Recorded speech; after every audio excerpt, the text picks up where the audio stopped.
Hello, and welcome to the Psych and Business Podcast, where we highlight the integration of psychology and psychological principles into the world of business and organizations. I'm your host, Dr. Ernest Wayde. All right, I'm really excited to introduce our guest today. She's a clinical organizational psychologist, and her name is Dr. Kayla LeLeux-LaBarge. And Kayla, I hope I said that right. Perfect. Kayla applies her unique set of interdisciplinary skills to workplace dynamics and has delivered several seminars centered on professional authenticity, and I really want to dive into that later, and creating positive, personal-centered environments that thrive.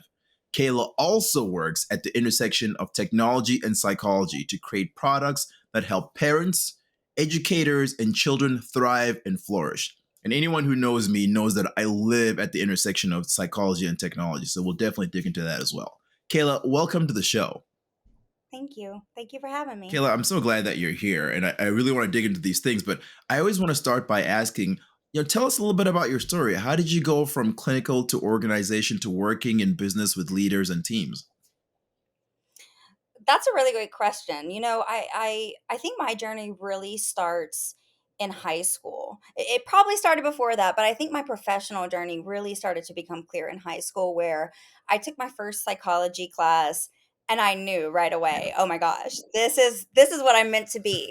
And I'm really grateful for that because in some of my work, I'm working with people to kind of try to figure that Hmm. out, where they belong professionally. So I was really grateful to kind of be in that class and really be lit up Yeah. inside by the topics of human behavior, psychological change, the treatment and intervention around these Hmm. things. So from that point on, I graduated with my bachelor's of science in psychology. I went on to get a master's in science and clinical psychology, and then went the traditional route through the PsyD program at Georgia Southern University, which is an APA accredited program.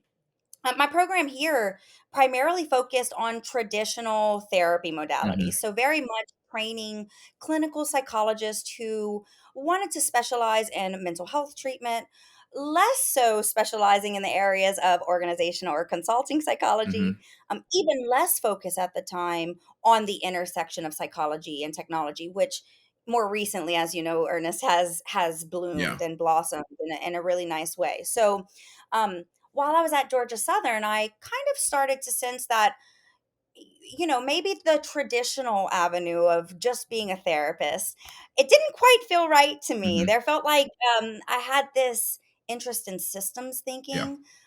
I had this interest in how to make an impact on a larger group, a larger organization.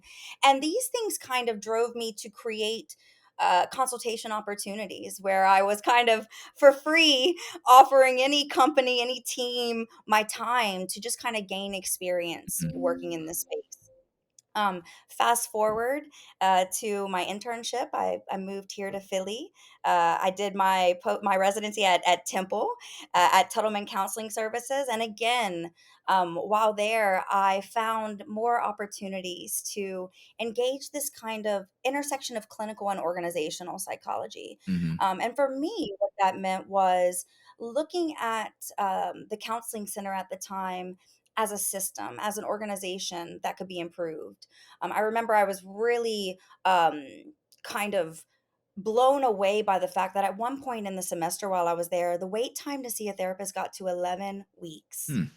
I just want to pause and say that again. Yeah. The wait time to see a therapist at a college counseling center got to 11 weeks. And I was like, Yeah. no, we can't have this. We need an intervention on the system. And they were like, do it. Give us an intervention on the system. And so I did. We looked at the way we were providing individual and group therapies and basically developed skills based groups that students could drop in at any time. Hmm. So the wait for treatment went from 11 weeks to a day Wow. through this solution. And actually, this is something that has been implemented now across university counseling centers across the nation. From a little intern doing a organizational consultation on the center. And so I think that experience really affirmed the direction I was going in, seeking more clinical organizational opportunities. And that led me to Dr. Nicole Lipkin. Dr. Nicole Lipkin, I'm not sure if you know about her, but she's a best-selling author in the space of leadership and organizational psychology. Hmm. She was at the time the owner of one of the largest psychological group practices in Philadelphia, and I was privileged enough to do a 2-year postdoc under her, where I really got to see what a clinical organizational psychologist looks like in action, and again, further affirmed my belief that that's where I fit as a psychologist. And that really grew into this other side of what I do. You know, Ernest, I like to say that I'm a clinical organizational psychologist by day, and by night, I'm a technologist. And that's because they do sometimes, at least when they first started to evolve, felt like very different worlds. Hmm. Psychology had not yet stepped into the technology sector in a real way.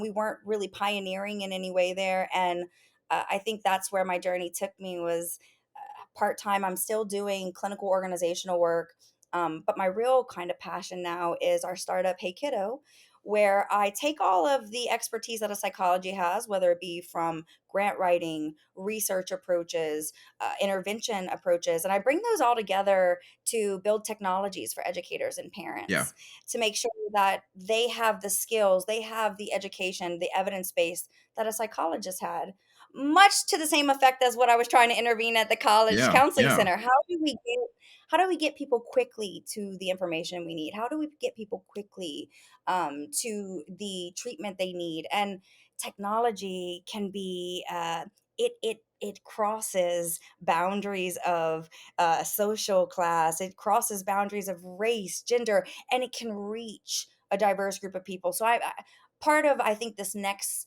part of my career is really pioneering and being a leader in the voices of psychologists who are building ethical Hmm. technologies that Hmm. have a true social impact and what those look like. Yeah. I So that's my love story. I love your story. I think that's such an interesting story, and there's so much that sticks out from it to me. I think one of the first things I want to ask you about is the systems thinking, because I think what you're highlighting here is the skill that psychologists have in being a systems thinker, right? Because normally we're thought of as people who only focus on the individual human behavior, which is true.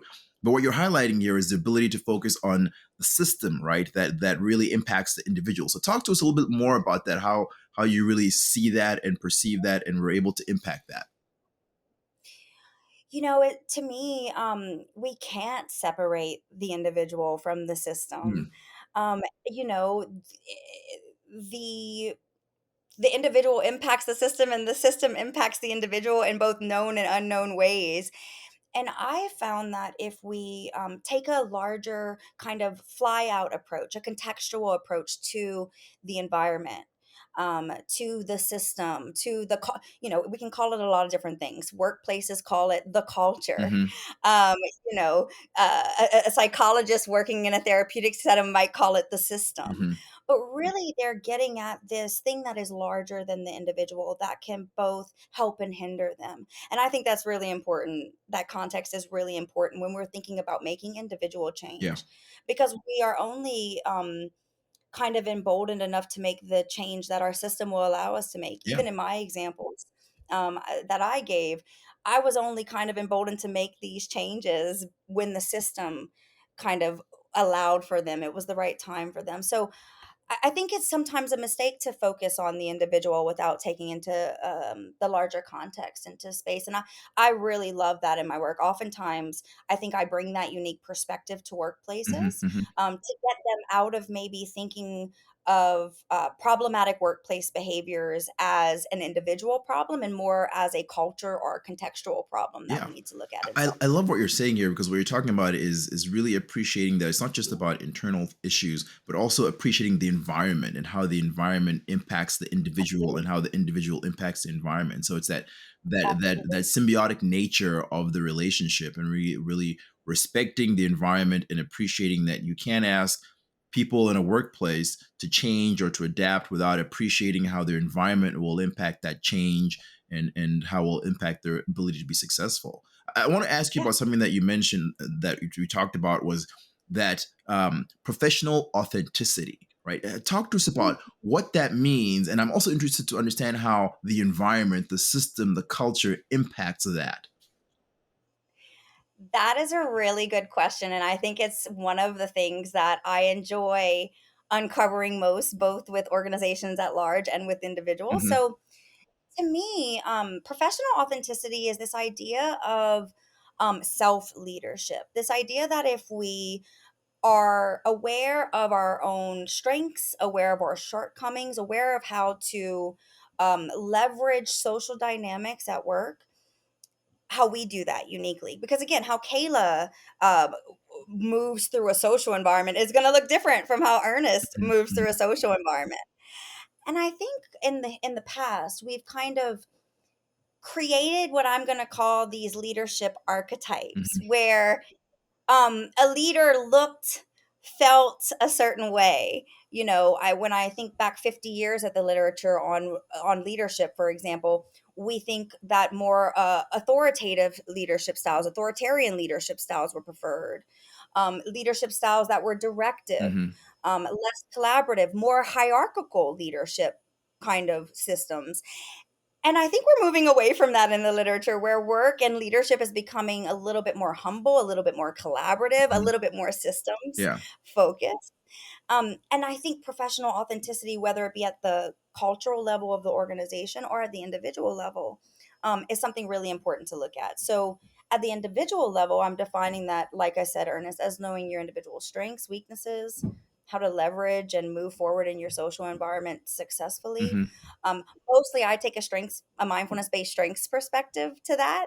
I'm really interested in having my clients really understand their strengths, Hmm. understand how they overuse and underuse those at work, so we can kind of create a balance Hmm. that gets Hmm. them functioning at their optimal level.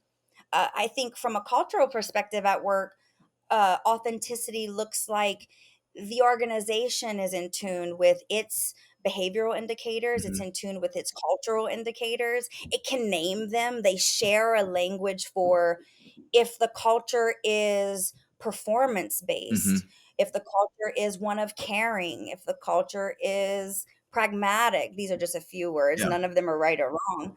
But that there is an authenticity in the culture, that they know, they understand these, they know where they limit them, they know how to leverage them. Hmm. And so it allows us to kind of, everyone to kind of show up in their own way and still be successful at work under whether it be the cultural system or their own individual system. So, Kayla, help me understand how you apply this in the workplace setting, because I think, as we've talked about, the environment plays a role, right? And so I've had a lot of times where you're trying to work with the leader to be authentic and to understand and appreciate their leadership style, but the culture, the environment doesn't always support that. So, do you have any examples of how you've worked through this with the individual and the culture, the organization as a whole? Yeah, so I like to start at understanding the, like I said, the cultural system, because it will create confines, barriers, boundaries around the expectations of work. Hmm. And every workplace looks different, and every workplace has a different culture that it thrives Yeah. off of. So for me, I'd start off probably with using tools that get at naming these things, because oftentimes organizations want to have a culture, but they've never put in any of the work Hmm. to build the culture or even identify what type of culture they want to have. So let's start at Yes. square one. Hmm. Square one is identifying the words that describe the culture, the words that describe the authentic culture, Yeah. not the culture that we think is the archetype for success, that actual company's authentic Yeah. culture. So creating that common I have, language that everyone can use and understand. and not only a common language that we can use and understand, but that we can then Hmm. behaviorize, Hmm. right? When I have one company I work with, and the caring is the number one cultural indicator. When I think of what caring means for them and what caring could mean for someone else is totally Different. different. Yeah. So helping them behaviorize that caring, even where we're saying caring is defined by having respectful relationships with your coworkers. Hmm. Caring is defined as giving feedback even when the feedback is tough to give. And that way, when we start to talk about professional authenticity at work with individuals, we can use these cultural behavioral indicators to say, okay, when we define caring, Hmm. this is what they define it as. How do you define it? And oftentimes we'll find a lot of overlap in that people, once they know how the culture is defining it, there's overlap in how they're defining it. Mm. And so I would then work with them to, again, show up under those indicators. And maybe caring isn't one of their values. Maybe it's something else completely. Maybe it's accountability. And part of what we have to do is frame, how does accountability fit in with caring? Right. How do we frame that so you can show up every day and be your best authentic self at work while also operating within the expectations of the cultural Hmm. system? Hmm. Yeah, I love that you just said that, because I think it's really important when we're talking about authenticity, also to respect the cultural boundaries that you're working within, right? So it's not like Yes. that you show up to Yes. work and I remember this example someone gave me, and says, I'm just a loud person and that's just how I am. That's my authentic self. And yet the workplace required them to be less so. And so try to understand, okay, you can still be yourself, but maintaining the respect for the professional boundaries that you're in. Exactly. And I think, sometimes, again, this all or nothing thinking with at the individual level, or Hmm. all or nothing thinking at the cultural level, can really be an inhibitor to change, because oftentimes when we're doing all or nothing thinking, Hmm. there's already a defense in play there, and we have to get out of that and understand, what do you actually mean when you say you're a loud person? What authentic part of yourself are you talking about? And they might say something like, well, I'm expressive. Well, that's different from being a loud person, all or nothing. I'm Hmm. expressive, and I'm able to balance my expressiveness with right place, right time thinking, Yes. mindfulness, self regulation skills. So, this is how we behaviorize. Again, if you're saying you want to show up to work and be authentically expressive, and the culture says, we want you to be expressive, and it's a dialectic, Yeah. and Yeah. work within the confines of a humble culture, for example, then we have to work again with the individual to say, okay, what does humble expressive look like Hmm. then? Yeah. And how can we start to bring our authentic expressive self into the authentic culture too? Yeah, I so appreciate that what you're talking about really requires you to start with self-awareness, right? At the individual level and at the organizational cultural system level, people really need to understand more about who you are as an individual, who you are as an organization, and really understand your values. Yeah. I mean, I think that's the only way we can really find authenticity, whether it be at the larger level or not. I'm a big fan of Brene Brown. I think she is one of our field's most brilliant writers on what authenticity can actually look and function like, whether it be in your personal life or Hmm. like in Dare to Lead, where Yeah. she Yeah. writes about how we can be vulnerable and authentic as leaders. And so I really take that kind of message to heart. And I want to make sure it is. With all its vulnerability, with all the authenticity, which sometimes people can feel like is the soft side of Hmm. psychology, that we're understanding that it's actually the harder side of Yeah. Yeah. psychology to show up and be authentic, but that we can also behaviorize that. So it plays into helping the organization through evals, Hmm. right? I have some organizations that use this value system to help with performance evals. They use this same kind of authentic value system to help with difficult conversations, where we can depersonalize a feedback conversation by saying, hey, it wasn't Ernest, who just totally flopped at this. It was that you didn't meet the mark on these specific indicators. And that's very different than you're failing. Yeah.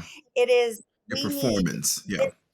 Yeah. Yeah, it becomes a performance, a measurable performance steeped in authentic culture. Hmm. Hmm.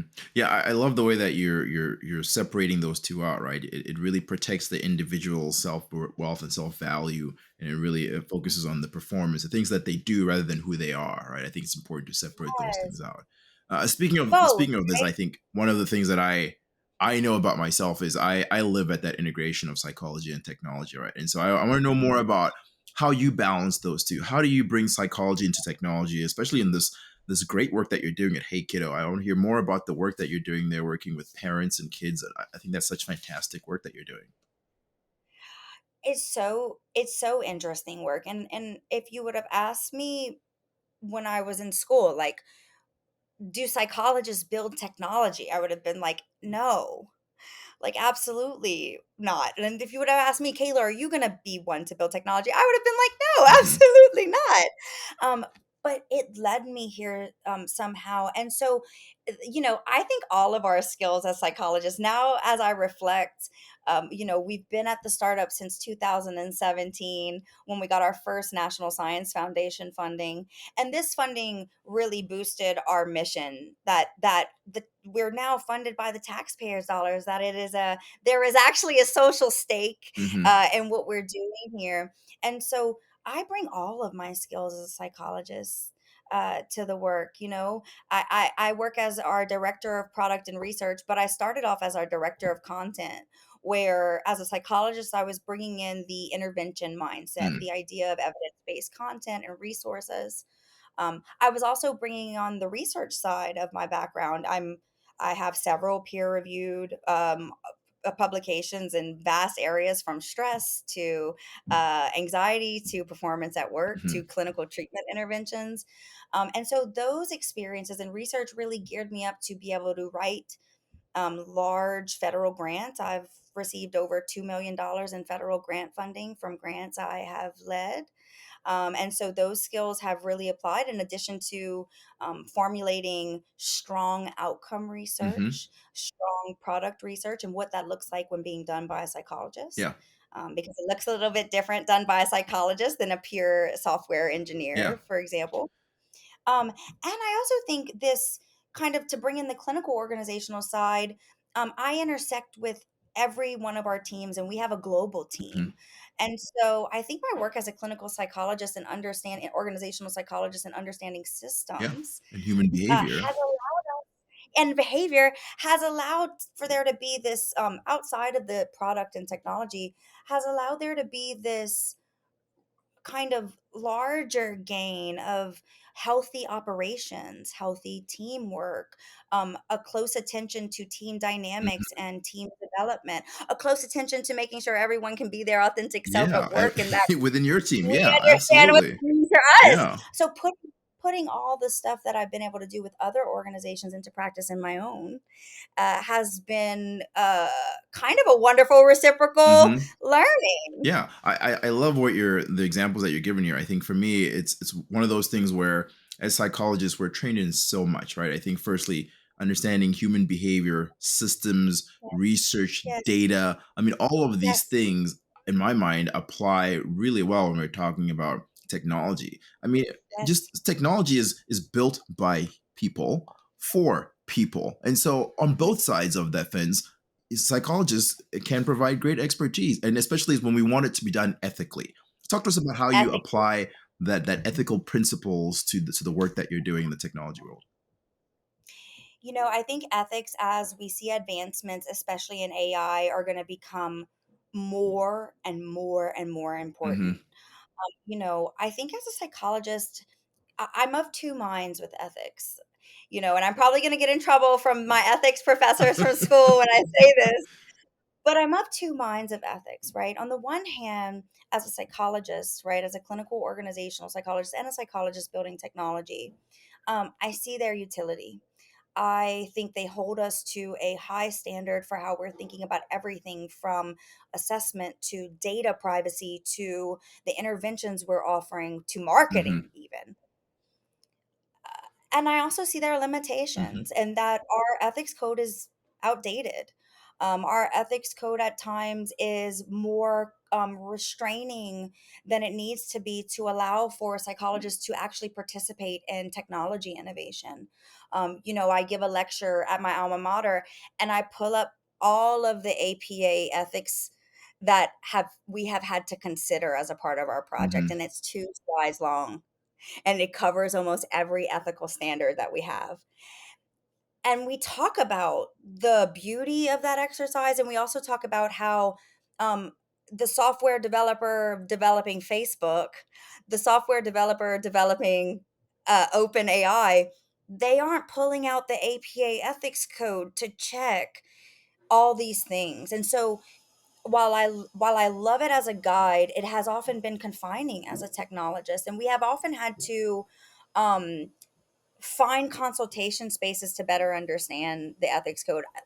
I think my current obsession is understanding the role in psychologists as we build what are literally neural network Hmm. mimics. Like Hmm. AI, open AI, and these ideas of generative AI are based on the idea of neural networks Yeah. at their core. This idea that we have all these different avenues and we can open them up based on the question being asked. And so, how we're using the input from that, how we're restraining AI, um, is, I think, the next ethical challenge that psychologists are definitely going to have to be a part of, because we're already seeing the negative effects, societally and on mental health in some cases, when we allow technologies to move too fast. So again, I'm of two minds. Hmm. On the one hand, ethics are beautiful. They keep us grounded. They keep us uh, at the highest standard of behavior when it comes to our field of practice. On the other hand, they can be limiting and they can prevent us from being on the innovative Yeah. wave in a way that we really need to. Yeah, as someone who works in the field of AI, I think absolutely you're hit the nail on the head there in terms of ethics. I want to say ethics are absolutely necessary and important to have, especially when Yes, we're developing technology. I think the ethics code that we have as APA psychologists um, doesn't leave a lot of leeway, and I think it can be very challenging, as you said, when we're looking at fast moving technologies, and how do we maintain our ability to help and engage in those without stepping on some of the current ethical codes. I think that's absolutely a critical conversation to have, I'm glad I'm not the only one who struggles with this, right? But I think even the fact that you struggle with it shows that you're ethically minded, and is yes, an important thing to have as a psychologist working in technology. Kayla, this has been very so much important. fun. I'm so impressed with all the great things that you're doing, and anyone who works in technology and psychology is okay with me. So you're welcome back anytime to talk more. Nice. But I want to be respectful of your time and say, how do people get a hold of you, Kayla, if they want to continue the conversation or get your services? Yeah, so you can find me on LinkedIn at Dr. Kayla LeLeux-LaBarge. You can also hit me up via email at kayla.labarge at equilibrialeadership.com. And yeah, I'll shoot you that contact information too, Ernest, so you can share it should you Awesome. need to. Great. And before I let you go, I always want to take advantage of the experts we have on the show and ask, what's a tip or some free advice that you have to share with the audience, especially in this time that we're all in right now? Huh, a good tip. I would say never underestimate the importance of knowing your Mm, strengths.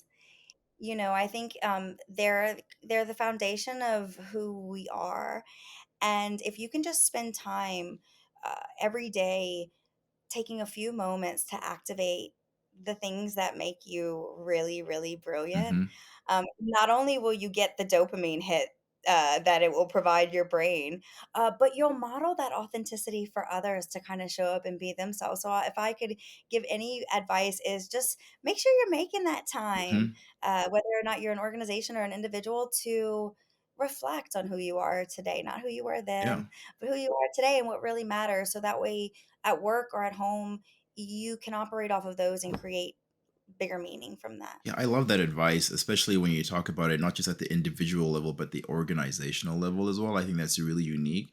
And this all really, really encourages and continues that self awareness. Continue to know yourself, even as things change around you, and even as you may change. Continue to know who you are and what your strengths are. So I think that's such great advice.